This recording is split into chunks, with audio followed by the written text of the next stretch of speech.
नमस्कार, मैं अमित चौहान आज आपको लेकर आया हूँ हरियाणा के पलवल ज़िले के पृथला में।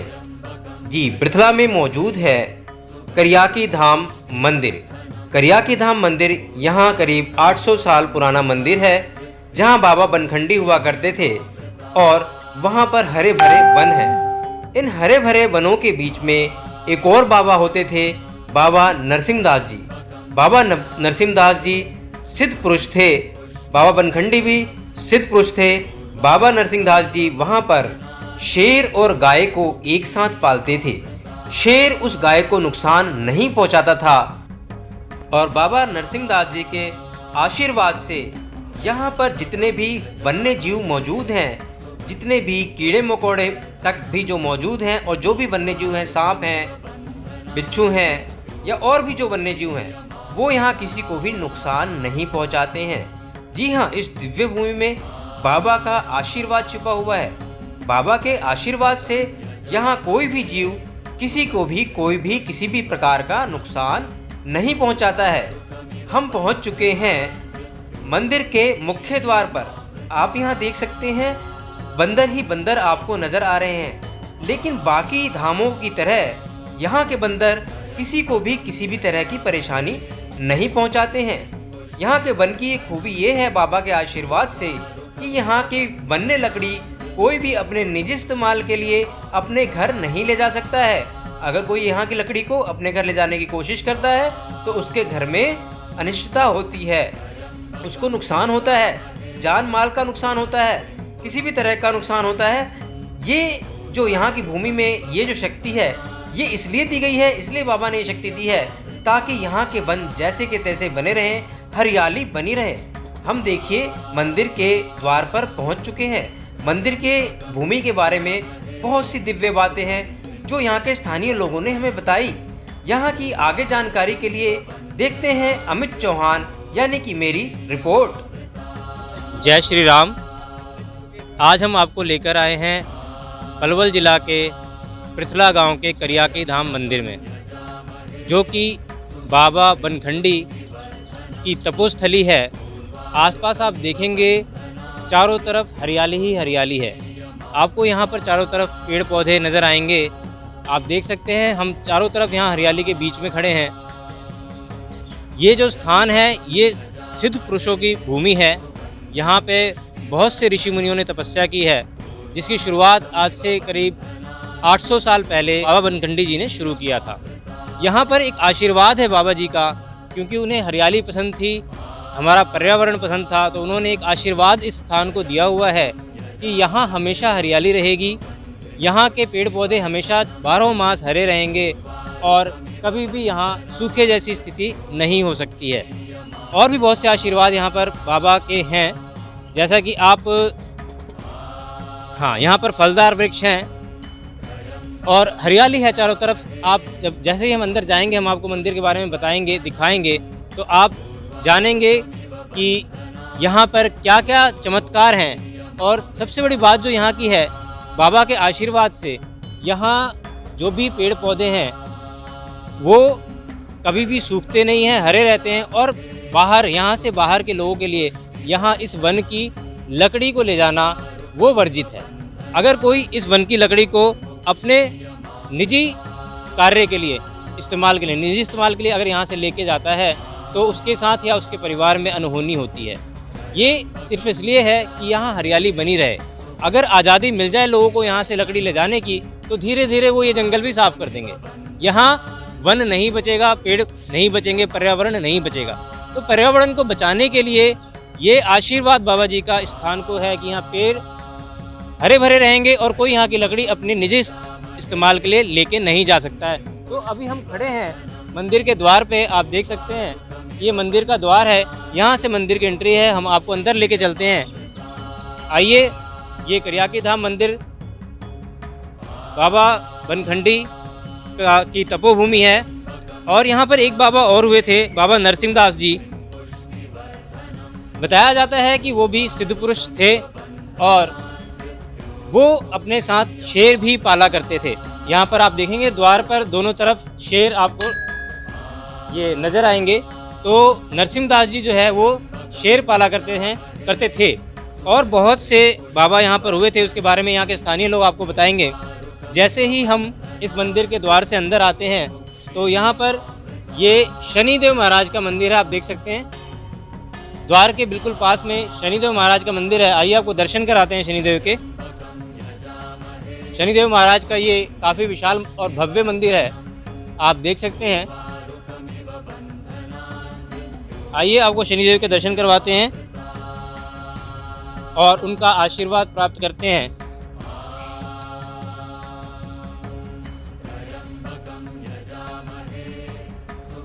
तो हम शनिदेव महाराज के मंदिर के द्वार पे पहुंच चुके हैं। आप यहाँ से देखें, ये शनिदेव मंदिर है, भव्य मंदिर है, प्रकृति के बीच में बसा हुआ है।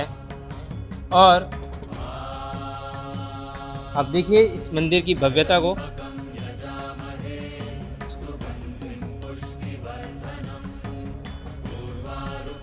बहुत दूर दूर से लोग यहाँ पर आते हैं। बताया जा रहा है कि 12 गांव में, आसपास के 12 गांव जो है वो इस मंदिर की देखरेख में सहयोग करते हैं। उसके अलावा यहाँ पर दिल्ली से, आगरा से, मतलब फरीदाबाद से, चारों तरफ के लोग यहाँ पर आते हैं और इस तपोभूमि में, यहाँ की जो ये पवित्र भूमि है, यहाँ आकर आशीर्वाद प्राप्त करते हैं, भंडारा करवाते हैं और बहुत से कार्य यहाँ पर होते हैं।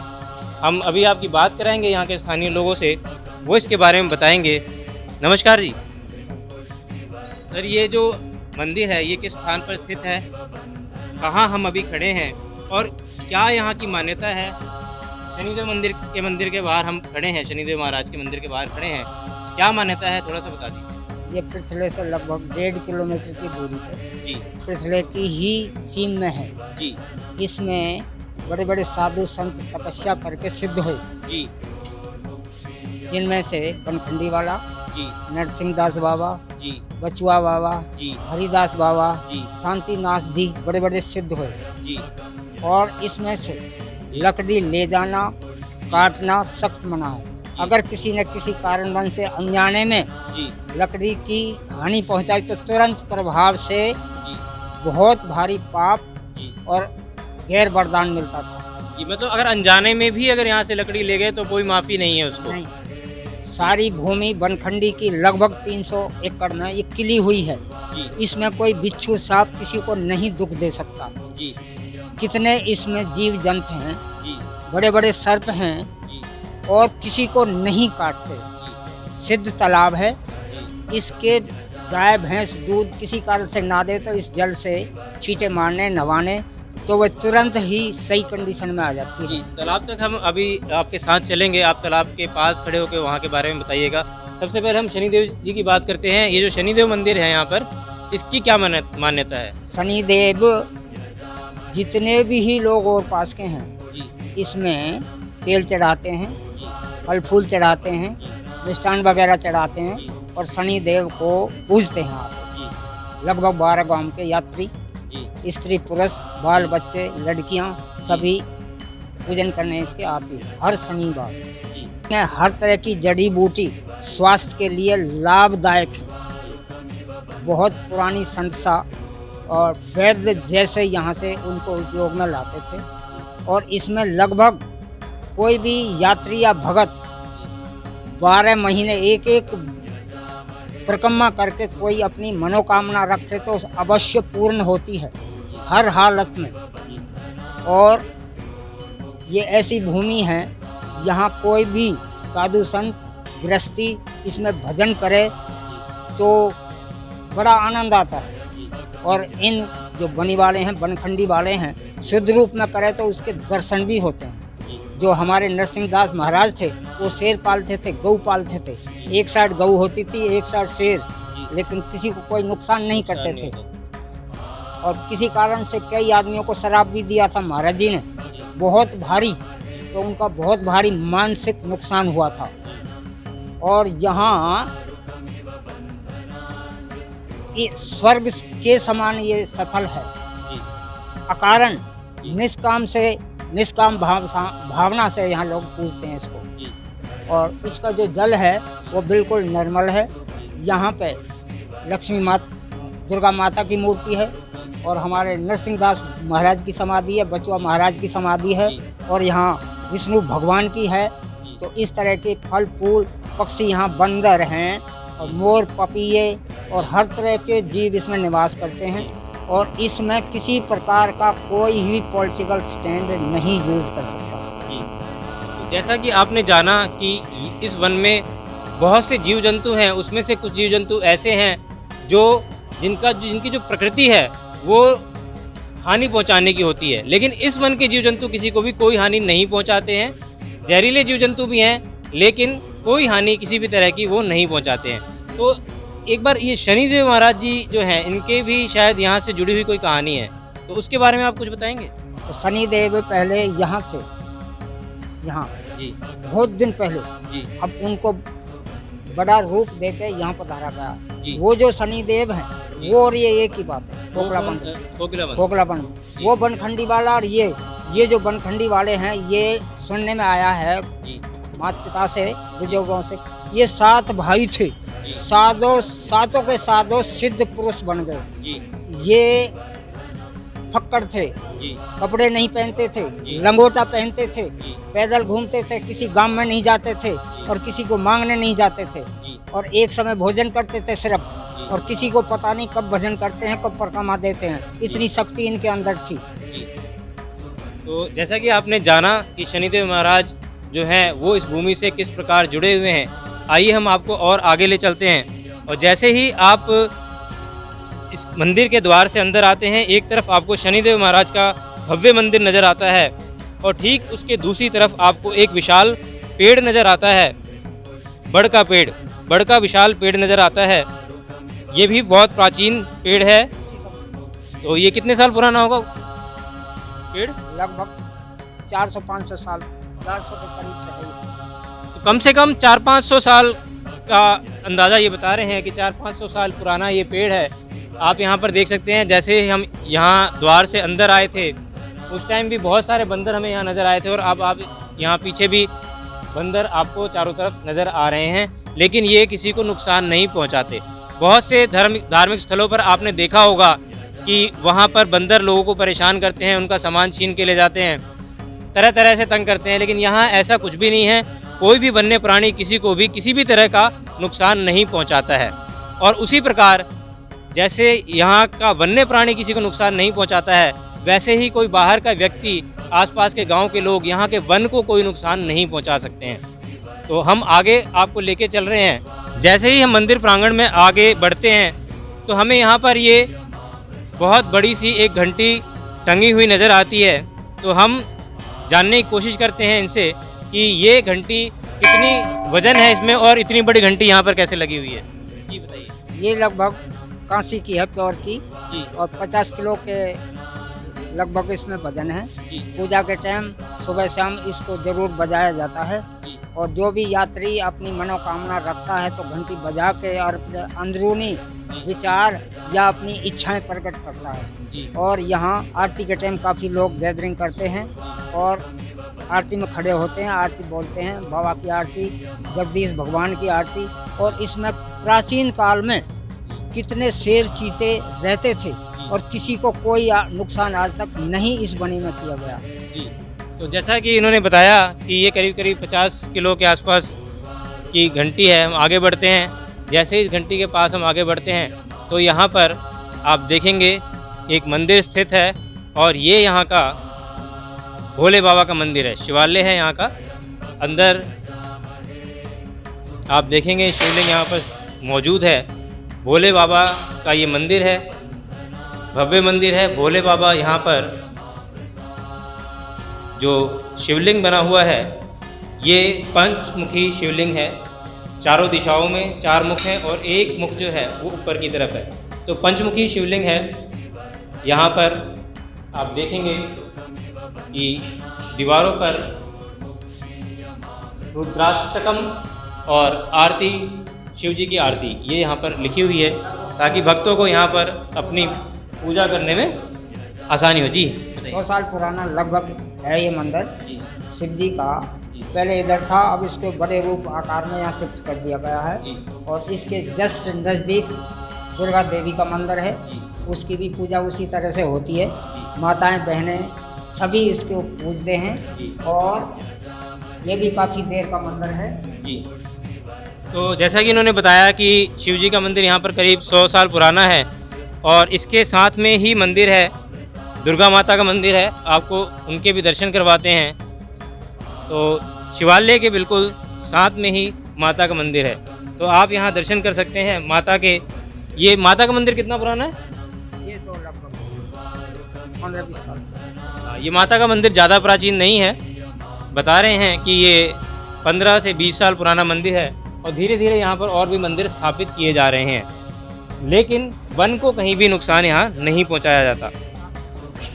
साथ में ये हनुमान जी का मंदिर है, आप दर्शन कर सकते हैं हनुमान जी के भी। तो ये हनुमान जी हैं। इसके अलावा यहाँ पर समाधि स्थल है नरसिंहदास बाबा का, ये वाला है, ये यज्ञशाला है। तो यहाँ पर देखिए जो काम चल रहा है, ये यज्ञशाला के आसपास काम चल रहा है। ये यज्ञशाला है, यहाँ पर यज्ञ किया जाता है। तो कब कब होता है यज्ञ यहाँ पे? साल में 2 बार अवश्य होता है, साल में 2 बार अवश्य होता है। होली और दिवाली के लिए। जी। बड़े भंडारे भी होते हैं साल में 2 लगभग। जी सारे गांवों के लोग बुलाए जाते हैं जी और इसमें कई दिन तक आचार्यों के थ्रू हवन होता है, बड़ी भारी मात्रा में जी विधि विधान से हवन किया जाता है। इसमें साल में लगभग 2 बार। बीच में चाहे कोई भी भगत अपनी इच्छा से कभी भी कर सकता है। भगत लोग भी अपनी इच्छा से ही इसमें भंडारा प्रसाद यज्ञ भजन कीर्तन करते हैं। कीर्तन बहुत अच्छी तरह से शुद्ध रूप में और निस्वार्थ भाव से यहाँ होता है। तो पहले हर अमावस्या हर पूर्णवासी लोग आते थे, अब इसमें हर शनिचर को भी और मंगल को भी यात्री और भगत सब तरह से यहाँ पूजा करते हैं। आप जैसा कि आप देख सकते हैं यज्ञशाला के पीछे और चारों तरफ आपको घने वन नज़र आ रहे हैं और हरियाली जस की तस बनी हुई है और ऐसी ही हरियाली यहाँ पर पूरे साल रहती है। यहाँ आशीर्वाद है इस भूमि को कि यहाँ हमेशा हरियाली रहती है। और सबसे बड़ी बात यह है कि यहाँ इस भूमि से कोई लकड़ी अपने निजी इस्तेमाल के लिए नहीं लेके जा सकता है। वो इसलिए कि अगर ये इजाज़त होती उन्हें तो अब तक ये इतना हरा भरा वन हम शायद ना देख पाते। तो दिल्ली से लेके आगरा तक बीच में यही एक जगह बची है जहाँ पर इतनी और इस प्रकार की हरियाली है। तो हम आपको अब लेकर आए हैं, यहाँ समाधि है बाबा नरसिंहदास की। तो बाबा नरसिंहदास जी की समाधि है, दर्शन करते हैं बाबा जी के। तो आप ये देख सकते हैं बाबा नरसिंहदास जी यहाँ पर समाधि रूप में मौजूद हैं। आप देखिए, ये बाबा नरसिंहदास जी सिद्ध पुरुष थे। यहाँ के स्थानीय लोगों ने बताया इनके बारे में कि ये शेर पाला करते थे और शेर और गाय ये एक साथ पालते थे। शेर गाय को कोई नुकसान नहीं पहुँचाता था। जैसा कि यहाँ के वन्य प्राणी जो भी हैं उनकी प्रकृति ऐसी है कि वो किसी को भी नुकसान नहीं पहुँचाते हैं। तो शेर भी यहाँ किसी को नुकसान नहीं पहुँचाता था। गाय के साथ वो पाला जाता था, गाय को भी कोई नुकसान नहीं पहुँचाता था। इसके साथ ही आप देखेंगे तो एक समाधि और है, बचुआ दास बाबा की समाधि ये है। ये भी सिद्ध पुरुष थे। इन्होंने, बचुआ दास बाबा ने गौ माता की बहुत सेवा की है। यहाँ के स्थानीय लोगों से बात करने पर हमें ये पता चला है। हम दर्शन करते हैं बचुआ दास बाबा के। तो ये बचुआ दास बाबा हैं, आप देख सकते हैं, और इनके दर्शन का लाभ आप प्राप्त कर सकते हैं। तो ये बचुआ दास बाबा की समाधि है, आप दर्शन कीजिए और इनका आशीर्वाद लाभ प्राप्त कीजिए। इसके अलावा संत निवास है, यहाँ पर आप देखेंगे जो भी संत यहाँ पर आते हैं बाहर से उनके रुकने की व्यवस्था यहाँ पर होती है। संत निवास है, संत लोग यहाँ निवास करते हैं, इसलिए ये संत निवास है। काम यहाँ पर चल रहा है, आप देखिए। इस संत निवास में यहाँ के स्थानीय निवासी बता रहे हैं एक गुफा मौजूद है।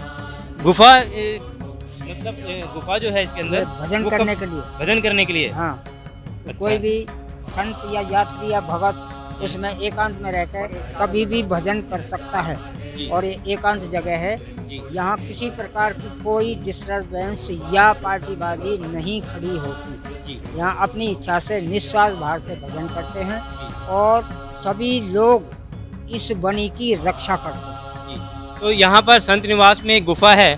गुफा जो है उसका यहाँ पर भजन के लिए इस्तेमाल होता है। कोई भी शांत मन से वहाँ पर भजन कर सकता है और उस गुफा में कोई किसी को डिस्टर्ब नहीं करता है। तो ये यहाँ से नीचे की तरफ, नीचे गुफा है, अंधेरा है काफ़ी, वहाँ पर जा सकते हैं गुफा में। तो हम एक बार आपको गुफा के दर्शन भी करा देते हैं। यहाँ बिल्कुल एकांत है, किसी भी तरह का कोई डिस्टरबेंस नहीं है। यहाँ पर आके कोई भी अपना भजन कर सकता है, ध्यान लगा सकता है और अपने हिसाब से मन को शांति प्राप्त करने के लिए यहाँ पर पूजा पाठ कर सकता है। कोई यहाँ पर किसी को डिस्टर्ब नहीं करता है। तो आगे हम बढ़ते हैं और आपको दर्शन कराते हैं। बाकी और बहुत सी प्राचीनता इस मंदिर में मौजूद है और सिद्ध भूमि जैसा कि तपोभूमि है, यहाँ बहुत से महापुरुषों ने सिद्धि प्राप्त की है। तो उनके बारे में हम और जानकारी प्राप्त करेंगे। तो ये था संत निवास। संत निवास के बाद हम आगे बढ़ते हैं और आपको दर्शन करवाते हैं। अब हम आपको दर्शन करवाते हैं करियाकी धाम के मुख्य मंदिर के। ये करियाकी धाम का मुख्य मंदिर है। कोरोना की गाइडलाइंस की वजह से इसके द्वार को बंद कर दिया गया है। यहाँ पर नरसिम्हदास जी तपस्या किया करते थे। तो नरसिम्हदास जी का जो तपस्या का स्थान है वो यही है।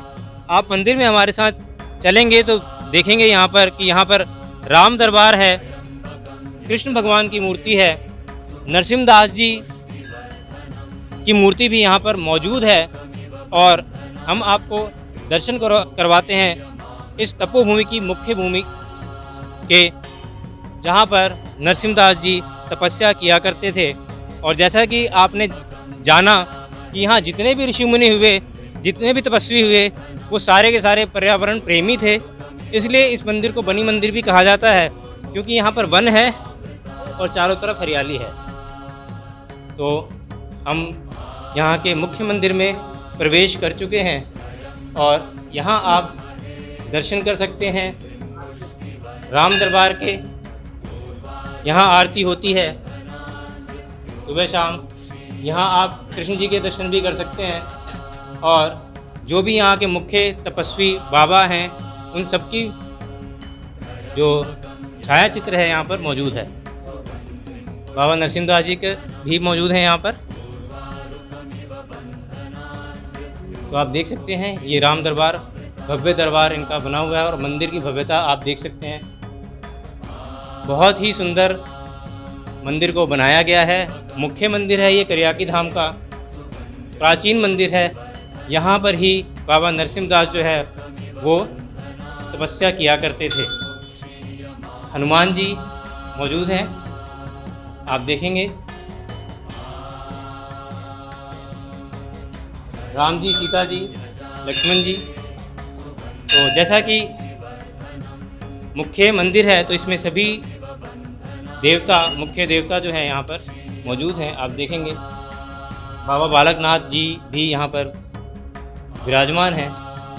राधा कृष्ण की मूर्ति भी है। आगे बढ़ते हैं तो गणेश जी के दर्शन होते हैं। तो ये मुख्य मंदिर है करियाकी धाम का। तो आपने दर्शन किया करियाकी धाम के मुख्य मंदिर के। आगे हम आपको यहाँ पर एक तालाब है, उस दिव्य तालाब के भी दर्शन करवाएंगे और उस तालाब का जो जल है, उस जल के अंदर क्या क्या औषधीय गुण हैं, उन औषधीय गुणों के बारे में भी आपको बताएंगे। और यहाँ पर नीचे मुख्य मंदिर के नीचे एक समाधि है बाबा नरसिम्हदास की। तो बाबा नरसिम्हदास की समाधि के भी आपको दर्शन करवाते हैं।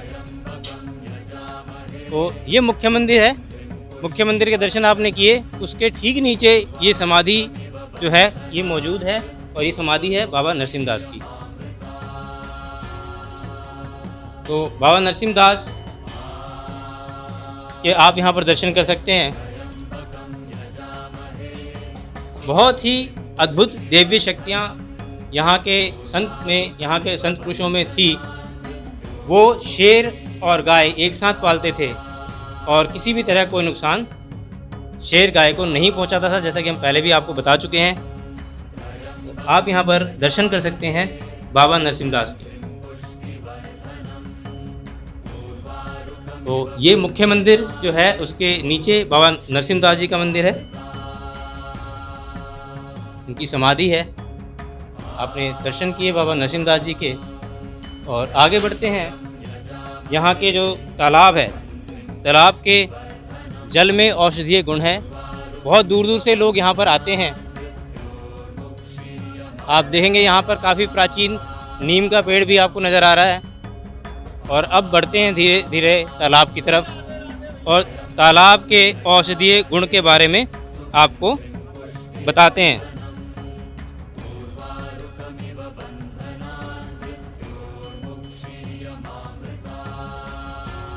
तो ये जो तालाब है, तालाब का जो जल है, जल में औषधीय गुण हैं। किसी भी तरह के रोग अगर किसी को होते हैं और वो इस जल में स्नान करता है तो उन सारे रोगों से उनको निजात मिलती है, छुटकारा मिलता है। पशुओं की बीमारी भी यहाँ ख़त्म हो जाती है। यहाँ इस तालाब के बारे में और यहाँ के जल में जो दिव्य शक्तियाँ हैं उसके बारे में बात करेंगे हम यहाँ के स्थानीय नागरिक से। एक बार बता दीजिए। तालाब बहुत पुराना, बहुत ज़्यादा पुराना है और इसमें लोग बाग नहाते हैं, कपड़े कोई नहीं धो सकता जी। और इस तालाब को भी वरदान लगा हुआ है बनीवाड़े की तरफ से कि यहाँ किसी का पशु दूध ना दे, नज़र लग जाए या कोई भी आपदा हो, इसमें से जल के छींटे या जल का इसमें नवाना या इस तरह से कोई क्रिया करे तो तुरंत ठीक हो जाता है। और इस तालाब में कोई मछली नहीं पकड़ सकता, ना कोई गंद फैला सकता, ना कोई कपड़े धो सकता। ये स्वच्छ पानी है, स्वच्छ तालाब है। इसको भी बहुत लोग वाग मानते हैं और पूजते हैं तालाब को। जैसा कि आपने जाना कि यहाँ का जो जल है तालाब का, वो स्वच्छ जल है और यहाँ कोई भी किसी प्रकार की गंदगी नहीं कर सकता। इस तालाब में दिव्य शक्तियाँ हैं। इस तालाब में स्नान करने से हर तरह के जो रोग हैं वो दूर हो जाते हैं और सिर्फ इंसानों के नहीं, पशुओं के रोग भी दूर हो जाते हैं। एलर्जी ख़त्म हो जाती है, स्किन की प्रॉब्लम ख़त्म हो जाती है। यहाँ पे लोग स्नान करने आते हैं। आप चारों तरफ देखेंगे यहाँ पर हरियाली हरियाली है। और अब हम आपको लेकर आए हैं इस बनी मंदिर के तालाब के बीचों बीच। यहाँ पर आप देखेंगे बहुत सारे शिवलिंग बने हुए हैं। यहाँ के स्थानीय लोगों ने हमें बताया कि ये जो शिवलिंग है ये 12 हैं, संख्या में 12 हैं और ये सारे के सारे शिवलिंग जो हैं, जितने भी ज्योतिर्लिंग मौजूद हैं, ये ज्योतिर्लिंग को दर्शित कर रहे हैं। मतलब ये सारे ज्योतिर्लिंग का एक रूप यहाँ पर बनाया गया है। तो आप ये देखेंगे, हम तालाब के बीचों बीच जा रहे हैं, पानी के बीच में ये बनाया गया है। बहुत ही सुंदर दृश्य यहाँ पर है। जल के बीचों बीच ये 12 ज्योतिर्लिंग आपको दर्शन करने के लिए मिलते हैं। ये सारे ज्योतिर्लिंग हैं जिनके आप दर्शन यहाँ पर एक साथ प्राप्त कर सकते हैं और दर्शन का लाभ प्राप्त कर सकते हैं। तो ये ज्योतिर्लिंग है तालाब के बीचों बीच, आप दर्शन कर सकते हैं। नंदी महाराज जी बैठे हैं यहाँ पर। जैसा कि आपको पता है कि शिवलिंग के पास नंदी महाराज जी ज़रूर रहते हैं, तो नंदी महाराज जी बैठे हैं, भोले का परिवार बैठे हैं। आप यहाँ देखेंगे, हाँ ये शिवलिंग है। गणेश जी भी हैं, पार्वती जी भी हैं, कार्तिकेय जी भी हैं। और हम ये जो इसके पास जितने भी आपको ये शिवलिंग नज़र आ रहे हैं, ये 12 ज्योतिर्लिंग हैं, जो कि जितने भी ज्योतिर्लिंग मौजूद हैं उनके रूप को यहाँ पर प्रदर्शित कर रहे हैं। और यहाँ पर ये पूरा शिवालय बनाया गया है। तो प्राचीन काल से यहाँ पर स्थित है। बहुत ही भव्य और बहुत ही प्रकृति के बीच में आप यहाँ पर जब भी आएंगे तो मन को शांति प्राप्त होगी और बहुत ही आनंदित और हर्षित आप महसूस करेंगे। हम अभी आपको और भी इस मंदिर में और भी विशेषताएं हैं, उन विशेषताओं के बारे में हम बताएंगे। और ठीक इस जगह के नीचे जहां हम खड़े हैं, जो शिवालय में हम खड़े हैं, यहाँ 12 ज्योतिर्लिंग के रूप हैं, इसके ठीक नीचे लक्ष्मी नारायण जी का मंदिर है। तो हम लक्ष्मी नारायण जी के भी दर्शन करेंगे। वो भी इस तालाब के बीचों बीच मौजूद हैं। इस शिवालय के ठीक नीचे। तो आपको दर्शन करवाते हैं लक्ष्मी नारायण जी के। अभी हमने आपको दर्शन करवाए शिव परिवार और 12 ज्योतिर्लिंग जो हैं उनके, उसके ठीक नीचे हम जा रहे हैं और इसके ठीक नीचे मौजूद है लक्ष्मी नारायण जी का मंदिर। ये भी बहुत प्राचीन काल से बना हुआ है। हम दर्शन करते हैं लक्ष्मी नारायण जी के और आपको भी उनके दर्शन लाभ प्राप्त करवाते हैं। हम तालाब के बीचों बीच हैं, जैसा कि हमने पहले आपको बताया। आप यहाँ से देख सकते हैं दोनों तरफ तालाब है और इस तालाब के बीचों बीच ये भव्य मंदिर बना हुआ है। ऊपर 12 ज्योतिर्लिंग है और यहाँ पर लक्ष्मी नारायण जी मौजूद हैं। आइए दर्शन करते हैं लक्ष्मी नारायण मंदिर के। हाँ जी, हाँ, ये लक्ष्मी नारायण जी का मंदिर जो है ये क्षीर सागर का रूप है। यहाँ पर शेषनाग पर अपने विष्णु भगवान आराम की मुद्रा में हैं और लक्ष्मी माता उनके चरण दबा रही हैं। हाँ जी, जी बताइए। हाँ, लक्ष्मी नारायण मंदिर भी बहुत प्राचीन है। इसके 20 सारे भक्त माताएं बहना सब पूजा करती हैं और इस लक्ष्मी नारायण के से जस्ट ऊपर शेषनाग भगवान हैं जी, इनकी भी पूजा होती है जी, और यहाँ पे सफाई का बहुत ख्याल रखा जाता है। ये बिल्कुल तालाब के सेंटर में है और इसकी भी मान्यता बहुत ज़्यादा है। यहाँ पर माता लक्ष्मी जो है वो विष्णु भगवान की सेवा की मुद्रा में है।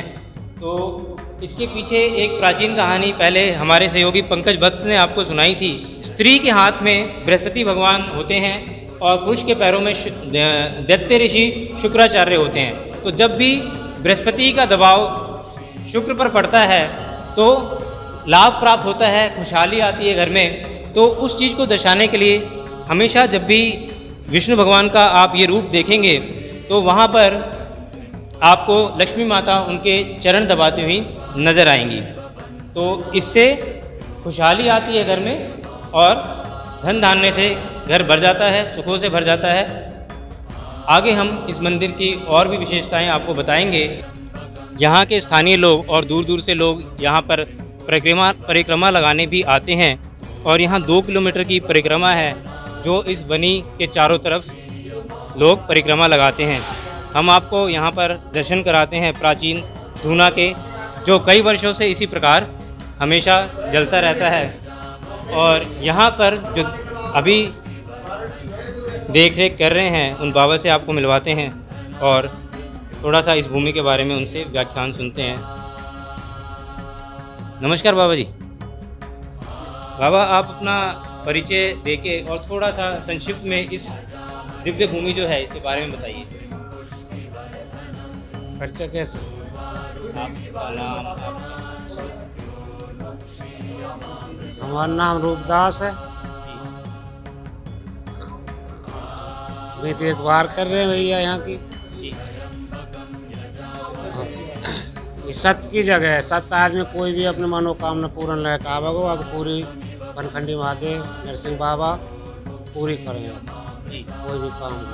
जी, संतान से लेके नौकरी से हर बात है। धूना की भभूति है, काय के ऊपर हो कोई वैसे हवा हो, भभूति ले चाटो ठीक हो जाए। तो जैसा कि बाबा जी ने बताया कि धूना की जो विभूति है इससे भी कष्टों का निवारण होता है। हर तरह के कष्ट का निवारण इस विभूति से होता है। और ये सत्य की जगह, सत्य आपने सत्य भावना के आदमी आवे पूरी हुआ विवाह।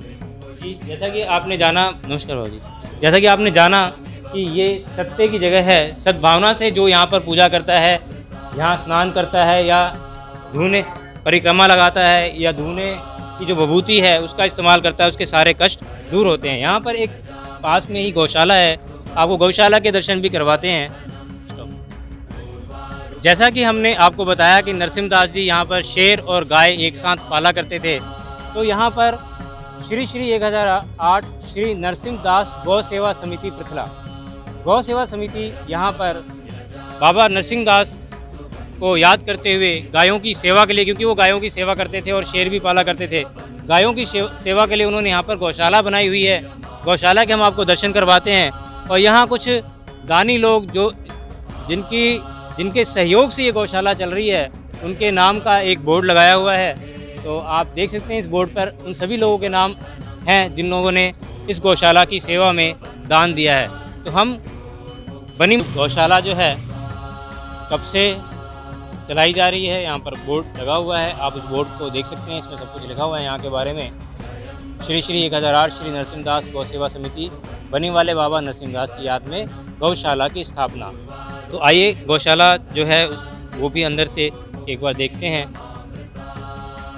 तो जैसा कि आपको पता है बनी मंदिर है ये, तो गौशाला में भी आप वन का ही एक रूप देख सकते हैं। चारों तरफ पेड़ नज़र आ रहे हैं और पेड़ों के बीच में आपको गाय ही गाय नज़र आ रही हैं। तो गायों की सेवा के लिए, क्योंकि आपको पता है कि नरसिंहदास जी गायों की सेवा करते थे, गाय पालते थे, तो यहाँ पर गायों की सेवा के लिए ये गौशाला स्थापित की गई है। और यहाँ चारों तरफ आप देखेंगे पेड़ नज़र आ रहे हैं और गाय नज़र आ रही हैं। नंदी जी महाराज भी हैं यहाँ पर और हर तरह की गाय यहाँ पर नज़र आ रही है, पेड़ नज़र आ रहे हैं इस गौशाला में। नरसिंहदास जी क्योंकि गाय पालते थे इसलिए ये गौशाला उनकी याद में बनाई गई है और यहाँ गायों की सेवा की जाती है। तो इसी तरह की धार्मिक गाथाओं के लिए इस तरह के मंदिरों के जो पुराने पौराणिक मंदिर हैं उनके दर्शन के लिए हमारे चैनल को लाइक कीजिए, फॉलो कीजिए, सब्सक्राइब कीजिए, ताकि हम आपको इसी तरह से तरह तरह के सिद्ध और दैव्य शक्तियों से परिपूर्ण स्थानों के दर्शन करवाते रहें। तो हमारे चैनल को ज़्यादा से ज़्यादा फॉलो कीजिए, शेयर कीजिए और इसी के साथ मुझे इजाज़त दीजिए। एक हफ्ते बाद हम फिर आपको मिलेंगे किसी नए धाम के साथ।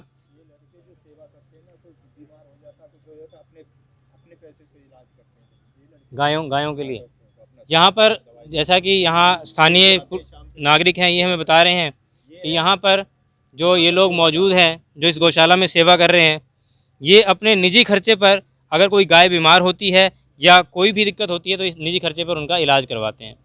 तो इस तरह की सेवा भावना से बहुत से लोग जुड़े हुए हैं जो धर्म और धर्म से जुड़ी हुई जो भी प्रकृति है या जीव जंतु हैं उनकी सेवा करते हैं और अपना जीवन उसमें समर्पित करते हैं। तो ऐसी ही कथाओं के लिए हम कथाओं के साथ आपको मिलते रहेंगे हर रविवार। मैं अमित चौहान, न्यूज़ फ्रंट। धन्यवाद।